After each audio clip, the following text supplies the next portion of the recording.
Is Aurora, which is not far from Chicago. Still the same area. I don't see how they have an accent. Chicago. It's in Chicago. Chicago.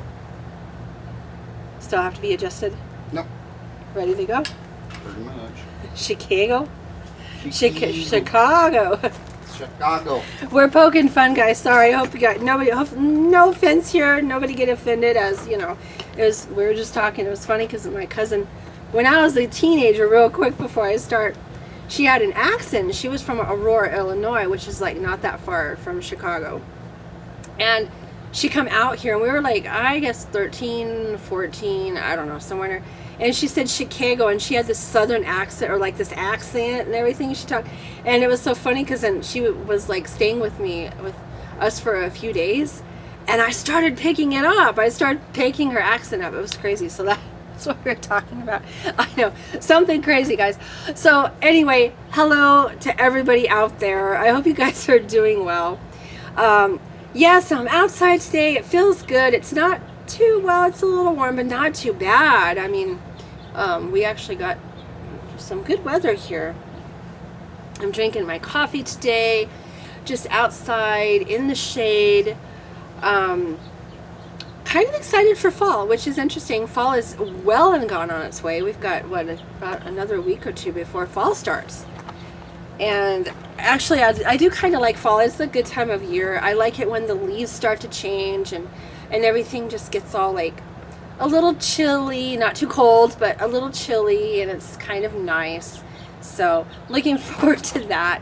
So again, welcome back, guys, to my coffee break conversations. And I was actually thinking of this subject that I want to talk about is probably going to hit home for a lot of people, especially women out there.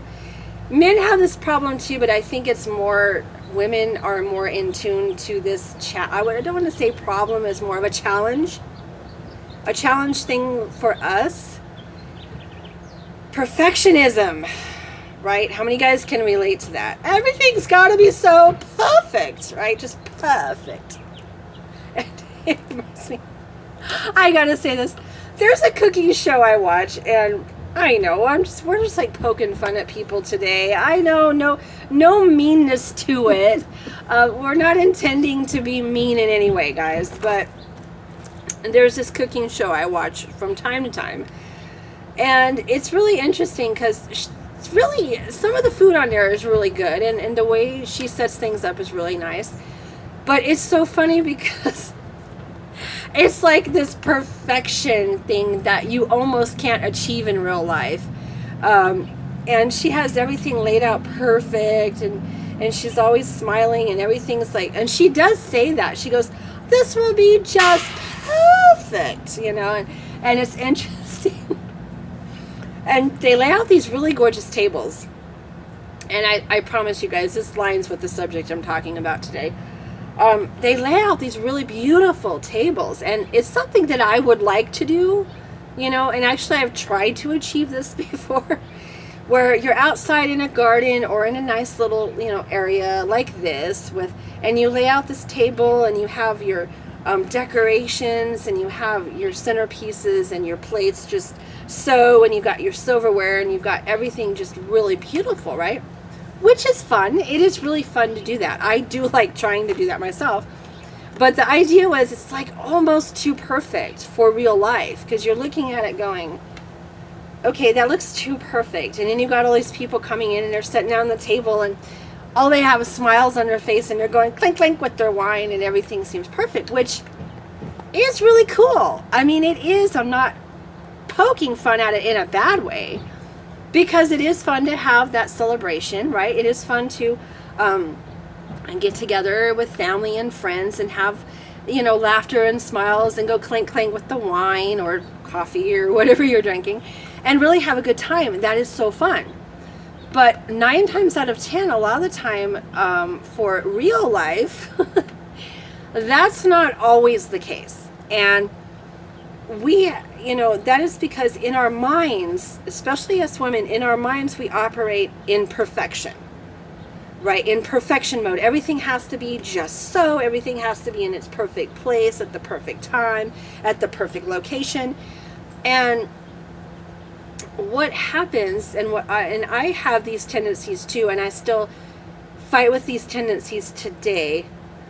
Not that it's not bad to try to achieve, we all want to try to achieve perfection, but because it's real life, and because we're a human being and we make mistakes and we are not perfect, it causes us a lot of internal struggle and internal stress, because we're trying to achieve something that we're not really capable of achieving. Well, what I think actually ends up happening with someone that's so obsessed with perfection is they end up setting an unrealistic goal for themselves. Right. That it ends up being, their concept of perfection ends up being a level of something that is outside the bounds of realistically achievable. Yeah. In other words, they set unrealistic expectations of what perfection is. In their perspective of it, yeah. And everybody's perspective is going to be different with perfection and what they think perfection actually is.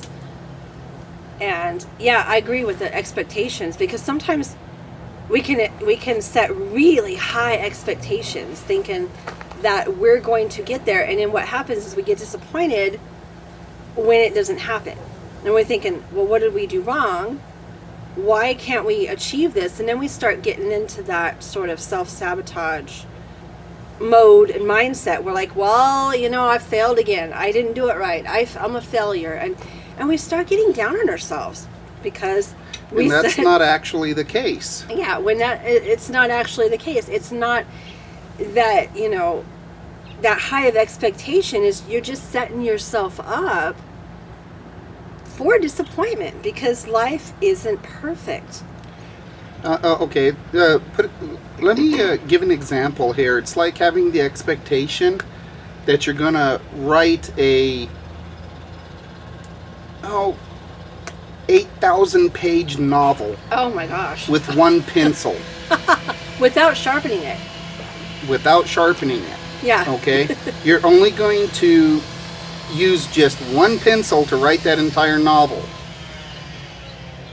Realistically speaking, come on. Yeah, that's... You're going to go through 6, 7, 12, Lord knows how many packs of exactly. pencils.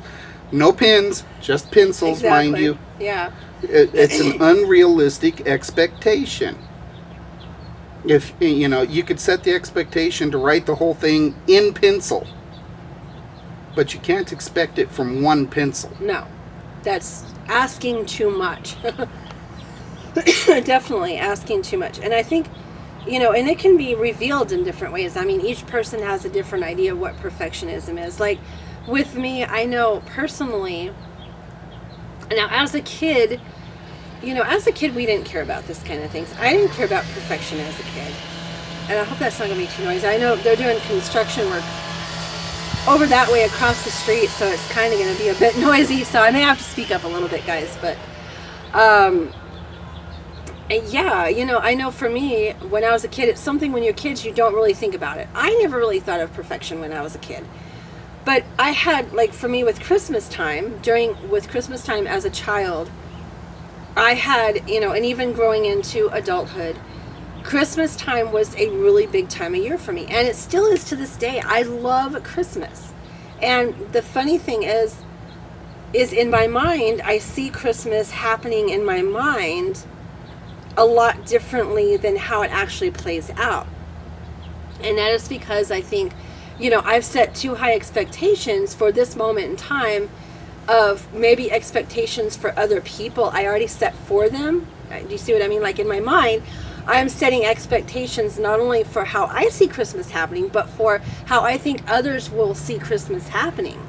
So I see it happening. How you see others act. Yeah. And in my mind, it's like almost perfect. Everybody's happy. Everybody's, just, healthy. Everybody's joyous, thankful, grateful. And, it's just this beautiful thing where you get up, you share, you open up your gifts, you share that time together, you have dinner at the table.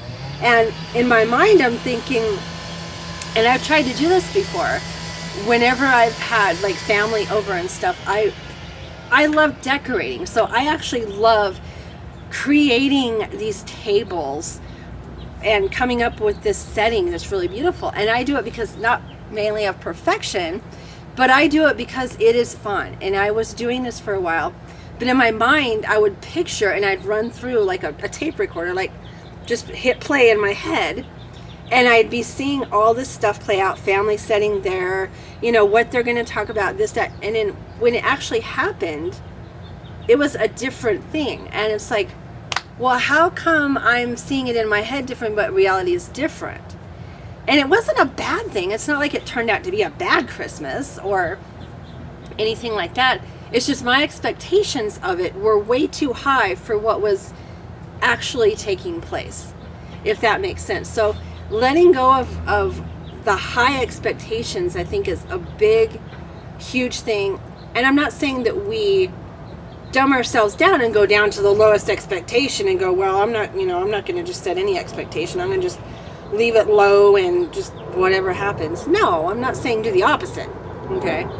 Just, make it more realistic and stop trying to make things so perfect. Like with my book, with writing my book, I have a tendency to want to make it perfect, but then I thought, no, because if I make it perfect in my mind, I'm not going to really say what my heart and soul is wanting to say on paper. And it's all going to come out looking unreal. It's all going to come out looking fake, right? Because you're setting too high of an expectation with yourself.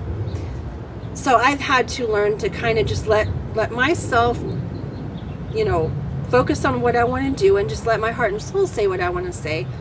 Mistakes and all, So I think we just put too much pressure on ourselves. I think another thing that's a big thing, especially for women, is we put too much pressure on ourselves that we have to be perfect. We have to do it all. We have to make everything just beautiful all the time. And that is not even real, guys. We need to stop putting that kind of pressure on ourselves and making life worse. Life should be an adventure. Life is about learning. It's about making mistakes. It's about falling on our butt sometimes or our face. I've done both. And skinning ourselves up a bit, and I've done that, metaphorically speaking, and, because I can be a klutz sometimes. I really sometimes do fall.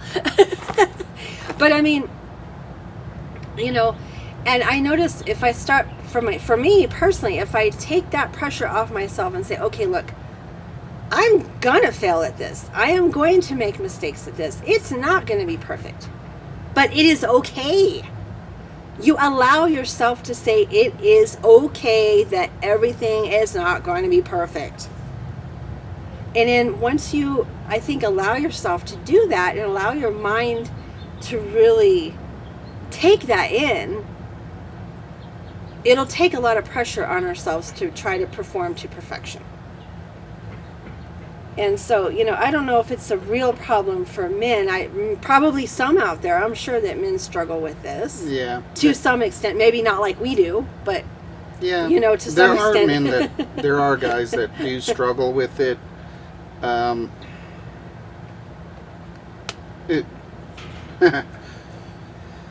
lot of it mainly comes out when we're trying to make something or put something together and we feel that it has to be just so, and it can't be off by more than this much. And a lot of the smaller projects, we're not building buildings, we're not making space shuttles, we don't need the level of accuracy that some guys think is necessary in day-to-day life.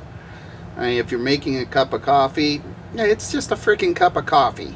Make it, drink it, get about your own way. Get away from the cooler. But perfectionism, to me, is a very real thing that really infests everybody. The thing about imagining a certain way something's going to happen, that happens with guys too. It's not any real difference there. The main thing is how often sometimes I think guys don't do it quite as often as some girls do. Yeah. For the most part, I can't speak for all guys out there, but overall, with perfectionism, you like Donna said, you really can't set unrealistic expectations of what you're doing and of other people. Yeah. In your little thing of trying to be perfect. You're just hurting others. You're just hurting yourself. Yeah. You're creating an environment for letdown that does not need to be created. Yeah, it's like you're doing it to yourself almost, and not realizing it maybe. Yeah. Sometimes you don't. You think you're doing it out of good intention. Like with what we talked about intentions last time. I talked about intentions. Sometimes you really have to check yourself, and it can be gone too far. Like I know someone before, one of my relatives from a while back, and they were like that, and sometimes like she would have to have literally one of my relatives growing up, she would literally, and I guess it's like what they call those compulsive disorders. I don't know, but I'm not a doctor, so I can't say for sure. But she literally would like everything perpendicular, like her on a desk or a table or whatever. Everything had to be set just in a perfect alignment with something else. And if you mess that up, oh my gosh, God forbid, that's like horrible, and that's the kind of stuff. And some people can't help it. They don't realize maybe that they're doing it. And, that actually can turn in down the road to some really serious mental problems, mental stress. It can turn into an obsessive compulsive disorder. It can go to just above and beyond. And so we don't realize, I think, sometimes if we don't recognize the perfection thing, sometimes we can take it above and beyond what it should be. And then it can go into other problems. It can create other mental and emotional problems. You can go crazy with either direction. I mean, we won't get into all that because this is talking about perfection, but, it applies because we can just take it too far. Yeah, well, as with everything in life, we can take it too far. Anything too far, yeah. If they were so hard up on having everything completely perfect, there would have been no manned space flights. Yeah, true. Okay, it's about setting a level that is acceptable and realistic. Not about God level perfection. Yeah, because that's not not real. I mean, we're human beings. We're not God. Yeah. Come on. We're not gods. We're humans. And it's okay, guys, to make mistakes. It's okay not to be perfect.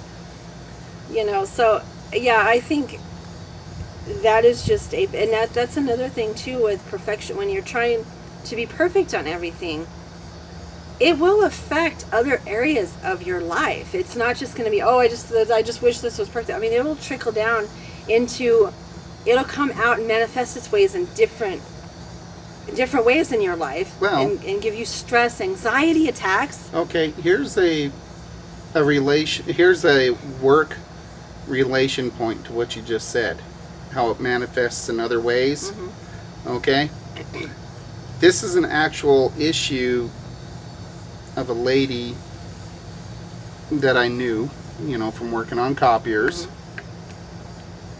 She was always stressed, always upset because her bosses were always hounding her to get things done, to get it done, to get it done, to get it done, to get it done. And in her mind, she was just trying to do it to the best of her abilities. Okay? Yeah. And it come out that she was looking to get everything just perfect. Not correct. Not within acceptable exacting levels, something like that. Okay? She wanted it all perfect. And that's what was slowing her down. It was causing huge amounts of stress in her work environment. She was constantly getting yelled at by her bosses. She was constantly behind on her work. Yeah. So once,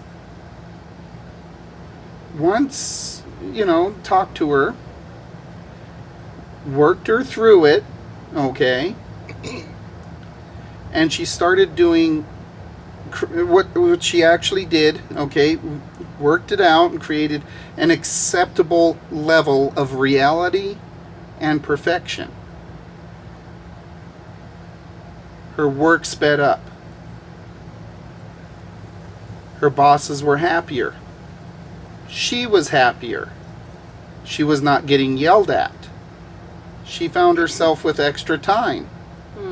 She found herself not knowing what to do because she was getting everything done that was expected of her at a speed that would put the frickin' Concorde to shame. Okay? I mean, and that's what perfectionism was ruining for her. She was pushing herself to the point of being fired, trying to get things perfect. Perfect, yeah. Instead of correct. Yeah, there's a big difference. The bosses weren't looking for perfect. They were wanting correct. With exact numbers. Not perfect numbers. Not perfectly aligned on the document numbers. Just correct. Just correct. Yeah. And that's all that, we should really be doing, is working at the best of our abilities, not the perfect, working to the best that we know. Within a realistic level. Yeah, within a realistic level, exactly. And when we do that, it takes the pressure off. Like again, with my book, I can sit there and give myself, wow, that was loud, give myself an exact timeline. And I'm not saying I'm going to be lax and, just do and wait 4 years or 2 years. I mean, I want to get it out fairly in a good time frame, yes. But on the same token, I'm not sitting there saying, okay, I've got to make chapter 1 perfect, chapter 2 perfect. I mean, yeah, I go back and I tweak things and I find mistakes and I reword stuff here and there to bring about the feel so people can connect. But as far as perfect, my book won't be perfect, because if it was, it wouldn't be me. It wouldn't be who I am. And so, to give the pressure, to take that pressure off myself and say, I'm going to get this done by October 31st at 11 p.m. If I don't have it done, it's got to be perfect. It's got to... If I did that, guys, I wouldn't have hair right now. Literally, it would be all out. I would have it yanked out of me, and I would be going into serious panic attacks. There'd still be scratch marks on your skull. Yeah, I'm like, ah! Yeah, and the thing is that for me, I already know, putting that pressure on myself doesn't work. Trying to act that way doesn't work. And so, yeah, I mean, like what Toby said, that perfect example of that lady who was trying to do everything perfect when they just wanted it correct. And she got amazing stuff done once she realized in her mind that, and started learning the process of, hey, I just have to do it to the best of my ability and get it correct, and that's good enough. And, you know, I think sometimes as humans, we want to push ourselves to the max, and it's okay to push yourself. It's okay to try to achieve that next level in your life, because if you don't, you'll never get anywhere. But on the same token, when you're pushing for that next level in your life, guys, just remember, let it flow naturally. Allow yourself the mistakes. Allow yourself to grow, to change. You know, we were not, and I look at it like this. When I used to think that way, and I thought, okay, if it was a perfect world, you know, the textbooks, right? We all know we all know the perfect, this is a good example. We all know the perfect textbook scenarios.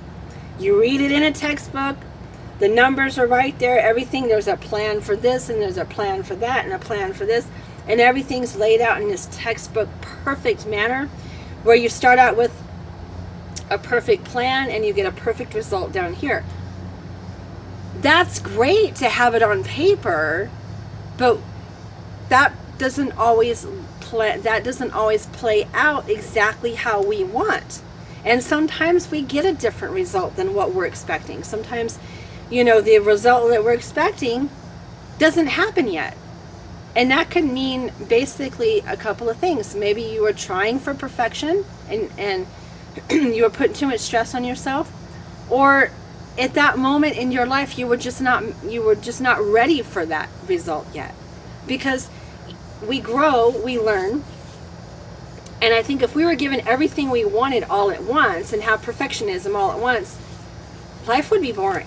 I mean, wouldn't you guys think? I think if everything was in perfect order at the perfect time in the perfect place, life would be too perfect and we would get bored as humans. We get bored. Okay, here's something. Yeah, Here's something to cut everyone short. In manufacturing, they use computers and machines. Okay, so that they can get everything exactly the same way. Okay, everything exactly the same way, all the way down the line, and make everything exactly the same. Blah blah blah. Right? Supposedly perfect. I say supposedly because I frickin' mean it. It's not perfect. No. There are inconsistencies in every robotic arm, every computer program, everything that's made. There are inconsistencies. Why do you think they have beta testing? Well, yeah. For things. I mean, alpha testing is when you first flip the switch and see Yeah. what blows up. Beta Yeah. testing is, okay, it somewhat works, and now we're waiting for Yeah. something to blow up. Or wait for the bugs to work themselves out. Well, you know? wait for the bugs to show up, and then Yeah. we could squish them and go about our way. But even at that, if everything was perfect and manufactured completely perfect, when a car comes off the assembly line, there'd be no reason for adjustments. Yeah. There'd be no businesses out there needed. Well, think about it, okay? Everything, there's going to be a component of being off. Mm-hmm. So you have to ask yourself, what is perfect and what is realistic? In a car guy's perspective, what is perfect is everything is set up the way it's supposed to be, okay? Mm-hmm. Within its acceptable limits. If he's sitting there obsessing about one little part being 1 micron out of place, he'll never enjoy driving that car. No. That's true. You'll Okay. just be full of stress, just like... And I'm talking a micron here.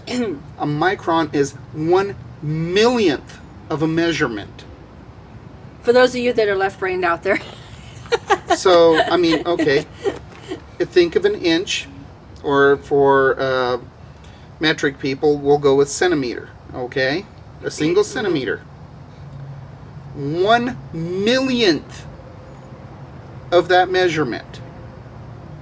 If you're going to obsess over 1/1,000,000th of that measurement not being perfect, you're not going to get anywhere in life. No. you're not going to keep moving forward. You'll be stuck. Because what if that 1/1,000,000th out of your supposed perfect reality in your brain is actually perfect for that item?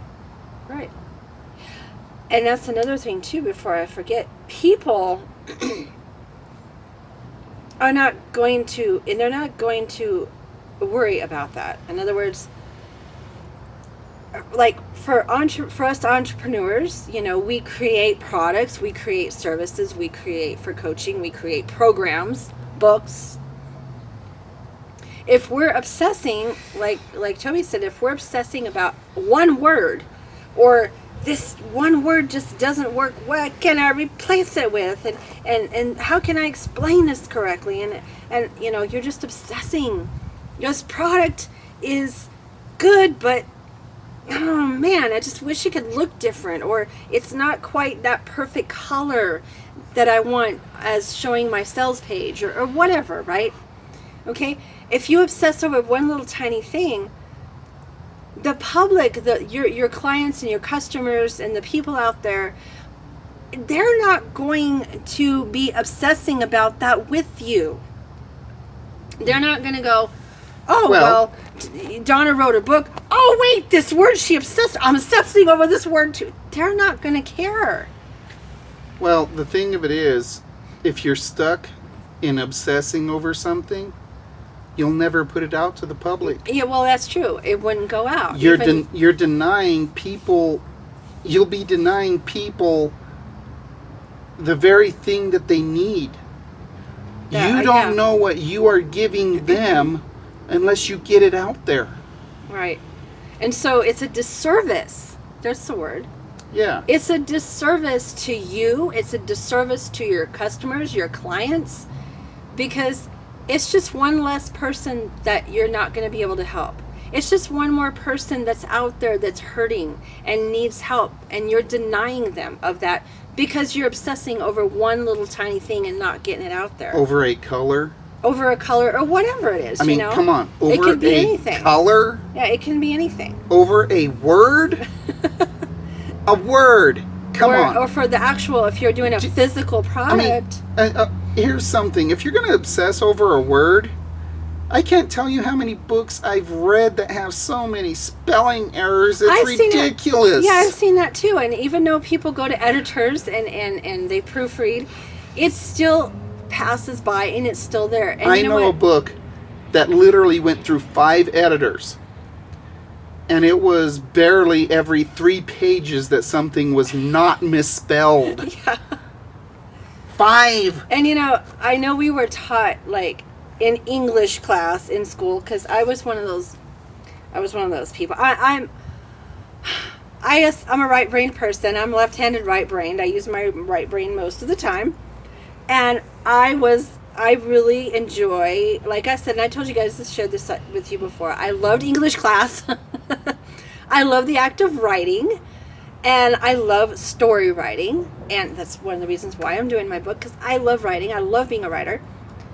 And I was always told, you know, in school, that have to have the proper pronunciation. You got to have this and that, and preposition and this, and it has to be worded this way and this way and this way, and you can't use can't, you can't use ain't, and you can't use, you know, I mean, there's all these rules and regulations, right, to English class.